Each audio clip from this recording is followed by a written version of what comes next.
My dear friends, I'm happy to talk about St. Francis Xavier and Goins and rest of us once again. There is a historical distance between us and St. Francis Xavier. And therefore, can we read Francis Xavier from this distance? What does hermeneutics tell us? Hermeneutics is a science of interpretation, science of reading. And therefore, can we read from where we are? We are at a distance from St. Francis Xavier. His time, his context, his world was very different from what we are. So our world, our time, our way of looking at life is different. And when we look at it from our point of view, from our position, Francis will look different. If you put red specs and see everything, then everything looks colored red.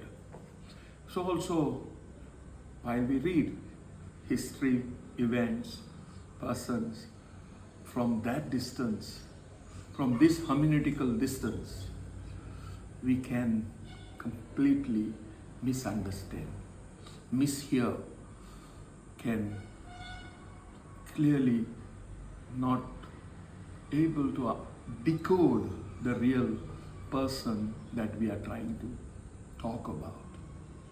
Now that's why we need even more hermeneutical help in order to decode Francis and his life, his works from his point of view, from where he was. Can we overcome this distance at all? I think we can, and we may not also. But actually we can approximate, at least come closer to this distance by being sensitive in our ways of interpreting St. Francis Xavier. Now, I would like to take up this issue because on the social media nowadays, and these days particularly when there is a lot of noise of protest, of hurt and pain about Francis, whatever has been spoken about St. Francis Xavier by someone from North who came for a function in Goa, that Gautam Qatar, calling Francis Xavier a terrorist. It had pained several of us, and Goa was on the boil.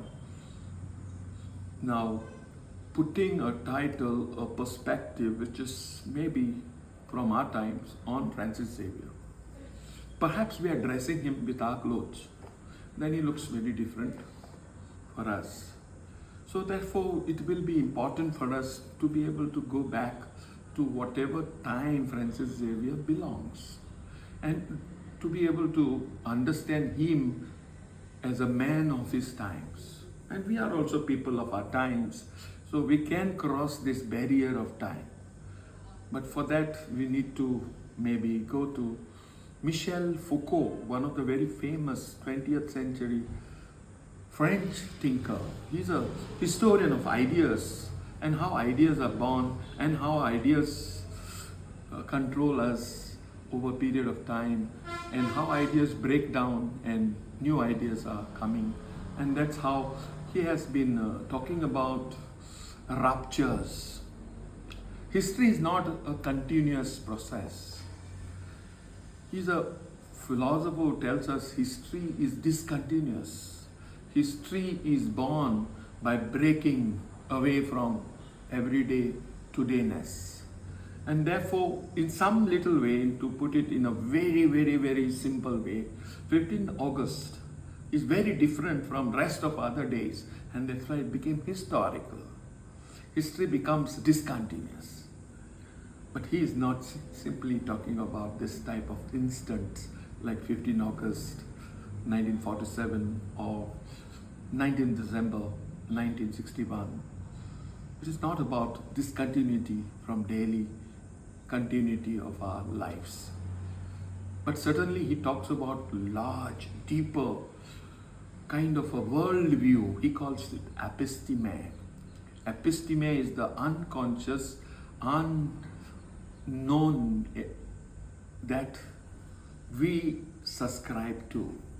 and from where our thinking comes. And that episteme produces what we can say, what we can think, what remains unsayable, what remains unthought, what remains unsaid. So in our times, we also have constraint on our thinking. In his time, Francis also had some constraints of his thinking. So it was episteme that produces thought, that produces knowledge, that produces actions, that produces life, the way we live.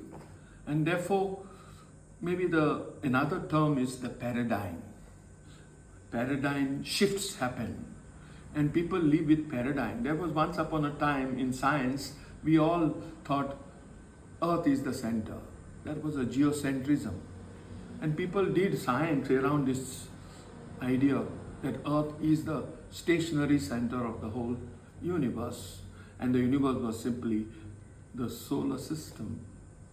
And therefore, we lived our life, we read the Bible, we did everything thinking Earth is the center and human beings are also the center of this universe, and therefore the apple of God's love.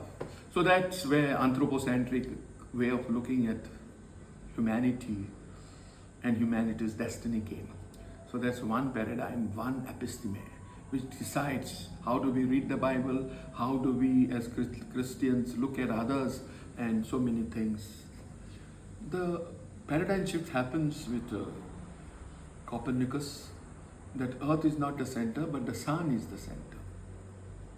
And therefore, when sun is the center, everything shifts a bit. Earth is now around the sun. Earth is discentered from its position. Humanity also is discentered, now not in the center. Then slowly it's opened up for mechanical, chance-driven way of thinking. Everything happens in a manner of mechanics, not really reason and rational. Mechanics is also rational, but not strictly reason-driven. So in that sense, Newton and others build physics around this paradigm. And they are thinking, the idea of gravity, Newton's law, all that fit within this paradigm. And we can explain the motion of Earth, the motion of the sun, or even the motion of the moon using Newtonian physics. So therefore, this paradigm is also one that worked. And after that came another paradigm. And today we have Einsteinian paradigm, and sun is no longer the center, and there is no center for this growing, expanding universe. And so, given this little bit of science and scientific background, I thought coming to, again, Michel Foucault. Michel Foucault also talks about paradigm, the world in which Saint Francis Xavier was working, and the world in which we are working. There is a rupture. The moment we bring them together, again we create a rupture. And we can mishear, misunderstand, misstate, and even say some things which doesn't necessarily belong together and belong to the truth. And therefore, my dear friends, when people have been very assertive about Francis Xavier in Goa, there are certain whispers and echoes on the social media who read his letters, very private letters. I've been always talking about that. He writes his letters to his friends, to his immediate superiors in Europe, particularly in Rome, and he is talking to them what he is experiencing as an individual person. So he has brought what we call, his own worldview, and he is in contact with another world. So there is a fusion of horizons of Saint Francis Xavier. And so he's trying to understand and misunderstand, as all of us do, whatever, as we come in contact with a new form of ways of being in the world. And Francis Xavier is not anybody like other than us. So he himself was also facing a new world, and he was trying to grapple and understand this new world in the light of his own pre-understanding. So all of us bring some pre-understanding. If you speak some if you keep a text in Bengali, or for that matter, even Malayalam, for that matter, Tamil, or Telugu, or Kannada, I will not be able to read nor make sense, even if somebody says something. Maybe Bengali, some echoes may come because of closeness with Konkani and might echo, but other sounds do not make much sense to me. So therefore there is no pre-understanding, pre-sharing even order of sounds, forget meanings. So I may not be able to get sense out of this encounter. So there is always misunderstanding and not even understanding that can happen. So in the case of Francis, so we must also be sensitive to the distance that Francis has, cultural distance, from geographical distance, from Europe to India. And so when he comes there, he wrote few things. He wrote about gods. The gods, here gods are idols. Now the word idol came from a position where he comes as a Catholic, from a position of monotheism, from a position of holding to one God, and that is Jesus. And so in that position, he sees every other God from a theological location. That is where he is understanding and misunderstanding, like us, all of us. And so in the process, what is happening is, he says there in down south, he is encountering some idols, as he says, they are very dark in color as the people themselves. So he doesn't know that word Hindu does not exist in those days. He doesn't have it. So he talks about idols, he talks about color, he talks about oil, he talks about oil around this god. Hindus like perhaps to put oil, bathe the divinities with oil, as we see it in Mapsa. In these days itself, it happened during the feast of, will happen I think on Sunday, I believe, that Milad Sahibin and oil ritual will be there. So therefore, he must have encountered this around, and this kind of rituals are not around the Catholic world, the European world. So he understands and partly misunderstands the whole matter. And he does not write the word Hindu there. He just say this is the thing around. And when people get converted, when people become Catholics, they leave their old traditions, their temples and everything else, and he feels very happy and joyful. So this happens within a paradigm or within an episteme. Now Foucault is very important to understand this. All constraints of thinking, all constraints of speaking are within an episteme. What we can think and what we can speak comes from there. One simple example perhaps might educate me and you and others. See, when I'm told, I'm in the seminary, I spent 20 years teaching those who become priests, and I am told that earlier the cassock was there 24 hours perhaps to be used by the seminarians. And even while playing football, they played football in cassock. So in those days when everything was done in cassock, eating, playing, the whole classroom, mass, everything else was only in cassock. And the priest had to be in cassock all through the day. Like that, the same day. And therefore, even playing football, can you imagine, can you picture seminarians playing football in cassock? And that was a normal day-to-day. They cannot imagine, they cannot think. There's a constraint on those people to think we can play football in the way with jersey and the way we do today.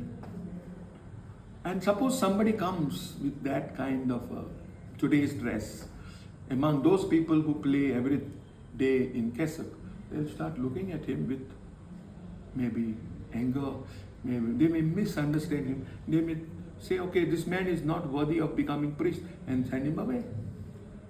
Now let's change the situation. Let's think that today the seminarians of course are playing with jersey, short pants and great boots and whatever, football equipment. And in that process, I must tell you, one person, seminarian, decides to come to play in Kessak. And if he comes in Kessak, what will happen to all of us who are playing in this normal way? We will certainly misunderstand, we will certainly misread this action and say this guy is a fundamentalist, he is sick, we must send him to a psychiatrist or to some counseling. You see how it happens. So our thinking is constrained and we know this is unsayable or this action is undoable. You cannot do it. You cannot come and play football in Kessak. So there is this so-called blasphemy type of an action. You can't do this. You can't say this. So there are unsayables within society. So, and there are things that remain untaught. There are things that remain unsaid. So given Foucault, the constraints on our thinking, on our speaking, on our ways of being, he says all these constraints are coming from an episteme, what I also used paradigm to explain. And therefore now, there are two epistemes at work between Francis Xavier and his time and us and our time. And therefore, a possibility of misreading is there, a possibility of misunderstanding is there. So therefore, it is possible. And therefore, these whispers that I was talking about, that Francis was anti-Hindus, against, I think has to be understood critically with sensitivity to his time, his paradigm, his worldview, and our worldview.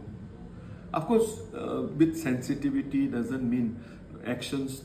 People carry memories, people carry pain. There's an oral tradition which has been passed on from families to families and from communities to communities, or maybe a sense of wrong being done in Goa, perhaps by the colonizers and perhaps by my own community, which separated from the other community with whom we share kinship, with whom we may share DNA if we want to share today, check today, I mean. So that is where the pain, the loss, a sense of loss can come and haunt my other brothers and my pain-felt Christians too. So there is this history which affects us today. And we are living through this. And that's where a little aware understanding of the past and the perspectives that we bring onto our past may be good to understand how Francis himself went through his days and we are going through our days, and we are creating a rupture when we mix this up uncritically. Doesn't mean that we cannot overcome these gaps without creating rupture. We can hold on to two truths. The truth that Francis as a young man, as a priest who came from Europe, felt that he was doing what he was doing sincerely, without having hate, without having negative thoughts about the way we understand what is hate, the way we seem to understand also what it means to kill people, what it means to make them suffer. All these were not there, given the paradigm that he had, his work at least. Maybe others you can find out, maybe there the other system was very burdensome as a colonial yoke, they might have crushed. So that way, without minimizing the position. The second truth, the first truth is sincerity of work, intention, and things that St. Francis did. There's a second thing, that truth that we must hold on. And that truth is, it produced pain. It produced kind of memory of loss. Some way, not just Francis's, I doubt Francis's work produced it, but post Francis or during Francis' time, Francis is away from Goa. He is hardly in Goa all the time. So, but we cannot point fingers at Francis and say, okay, Francis did this. So therefore, this colonial situations where we find Francis and us in this gap can be bridged. It's not easy. We not only have a critical understanding or academic understanding of this distance and then try to look at this truth.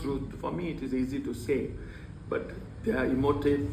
They are producing a sense of loss for a community who also then produce a recovery. I have lost, therefore I need to recover, a sense of recovery. And that sense of recovery goes here and there, and sometimes it goes against Francis Xavier too. And there are forces in our society who will use this sense of loss and recovery dynamism for their political purposes, for notes as well as votes. It could happen, and therefore it does happen too.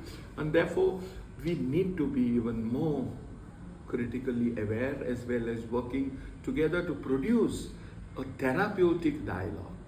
And a therapeutic dialogue that heals memories, that heals relationship, that heals what we have inherited.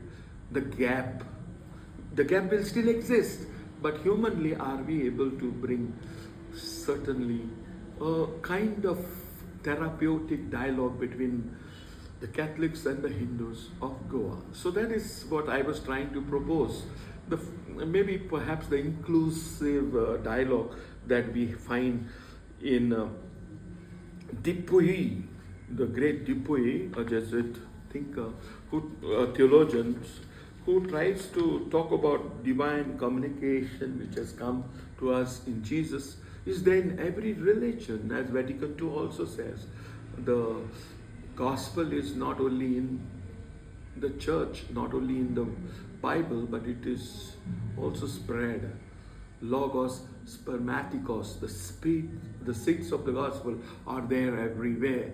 And therefore to see God in everything, to be able to find God among the Hindus is a challenge for us as Catholics, to be able to discern the signs of our times and to be able to work with the signs of our times and heal memories, heal relationships, and go ahead. Let Francis be not a kind of a symbol of division which people try to do. He can be a symbol of union which people of Goa chose long centuries back. He is a symbol of union where we come together to go into society. So therefore, let's not get divided around Francis. Centuries our ancestors have united, and that's what we are, and that's what we are fighting for, and what we are standing up for today. So that is Dupuy's way of inclusive, let's say, a dialogue where grace is always there in diverse ways among people of neighborly religions. So while we look at this, I also like to take up the idea of a new baptism that is made quite famous by Raimundo Panikkar, where he talks about dialogical dialogue, that we can immerse ourselves in the Ganges. He says we need not only the Jordan, but we need to baptize ourselves in the Ganges, in the multi-religions. It is not faith that is looking for its own understanding or self-understanding that will make theology, that is fides cares intellectum, but faith that is seeking dialogue, faith that seeks understanding of God amidst other faiths, our neighborly religions like Hinduism, Buddhism, Sikhism, Jainism, Shintoism, Confucianism, all this around in the East. And we can still find the marvels of God at work among people and try to find the seeds of the gospel at work in these people. So the unknown Christ that is not known to me and you, Christ beyond us, Christ beyond our boundaries, is still at work and visible. As Dipuyo would say, the Holy Spirit is at work, the Trinity is at work. We can also see Christ at work in people of other faiths. So when we look at this from that direction, perhaps the intra-dialogue, we come to dialogue in the context of the other, to an intra-learning, self-learning. That can happen to also Hindus, the same intra-dialogue, to the Muslims, to the other people of other religions or other faiths, because in the context of the other, there is no confrontation. It is returning back to oneself and relearning, opening my eyes and seeing my own tradition differently. And that's what happened with Vatican II. We try to see ourselves very differently, and what was seen as idol, demonic, non-godly, began to look like people are searching for God. People are still looking up for God, and that's the symbolic ways of searching for transcendence. So there are the same reality then turns into a new intra-dialogue, leading to dialogue with other religion and other faiths. Now, in this context, I want to also refer to Aloysius Pires, a Sri Lankan Jesuit theologian who just recently died, praying for his eternal repose. He also talks about India has to take two baptisms, two dips into the waters. The first baptism, he says, into the Jordan of many religions, and the second is into the poverty of Asia. Not Indians alone, both our Asian Christians are challenged to dip themselves in the Jordan of multi-religions, and in fact also in the second baptism into the cross of poverty of Asia. And so we need this two dips, let's use the word baptism in this broader sense, that we need to immerse ourselves into multi-religions and find God at work in all these people. They are the people of God. Everywhere we have the people of God. In fact, I like Hannah Arendt, who uses the word I am. She, being a Jew, she tries to say, I belong to the unchosen people of God. There are several unchosen people everywhere. The poor, the sick, the downtrodden. And Francis Xavier, in his own compassion, caring attitude, really reached out to the marginalized, to the poor. And while we are here now, trying to overcome hate, trying to read Francis over distances, it's important that we find compassion, it's important that we find love, it's important that we find care for each other, and without creating hate, without creating divisions, we need to talk of truths of history with compassion and with firmness, and we can embrace the dark side of our history and we can embrace the good side of our history. We don't have to cover up anything.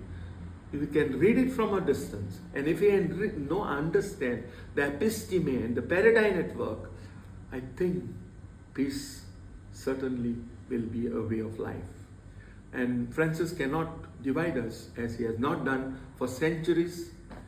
Goans were not divided. And today, if somebody tries to divide us using Francis Xavier, maybe even his writings, which were very personal and private, let's rise above this. Embrace. I think we must embrace Saint Francis Xavier in all the way he was in his time. Certainly, I must end this talk saying Francis was a man of his time. He is a saint for our times. We can learn. If he has misunderstood, we can also misunderstand.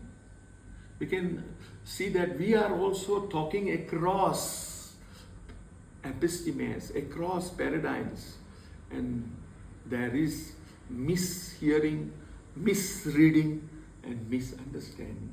We can reach an enriched position, enhanced understanding, a leap into our understanding by understanding that there are two different epistemes at work, and all epistemes are controlling our ways of thinking, our ways of speaking, our ways of living in this world, and they are all linked to power.